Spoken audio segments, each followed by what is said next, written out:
የአንባቢው አስተያየት አሁን ቤቱ ከዛ መጀመሪያ ከነበረበት ወደዚህ ሲመጣ ሰው በጣም በተለየ ስሜት እንደሚቀበለው ተስፋ አደርጋለሁ።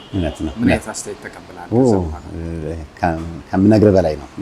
ለመናገር ራሱ ቃላት ያንሰኛል። በቃ ሰው በጣም አንድ ካስተመር ያለቀሰ እውነቴን ነው የምነግርህ ማለት ሀቁን ነው የምነግርህና አለቀሰ። በቃ የደስታ ነው እንትን ያለው በቃ መጽሐፎችን ሲያያቸው አቀማመጣቸውን ሲያያቸው ያለውን እንትን ነገር ሲያይ ያላየውን ነገር ስላየ እኛ ሀገር ላይ ይሄን ነገር በቃ በደስታ ሰላም እያለኝ ነው ያለቀሰው። እኔ ደግሞ ትንሽ ቀለም የተቀባው የተለያዩ እንትን ያልኩት ቤተሰብ ያስለቅስ ነበርና እቺን ታቃጥል እሱ መስሎኝ አይዞህ ምናምን አይ የደስታ ነው አለኝ እና ለራሴ በቃ እንትን ያለኝ ስሜቴን ነው የነካው። ሌሎች ሰዎች ኖርማል አሁን ብዙ ሰዎች እኛ በመጣንበትም ሰዓት በጣም ትልቅ ሰዎች ሲጎበኙ ምናምን አይተናል። የእነሱን አስተያየት ብትነግረን ደስ ይላል።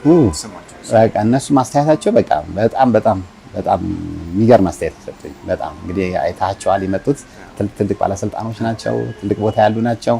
እንግዲህ አስብ እንግዲህ ምን ያህል በደስታ ነው የመጡት። በደስታ በቃ አይተው መጽሐፋቸውም አለ እና አይተውት በጣም በደስታ ነው ይሄን ለማየትም እንትን ያሉት።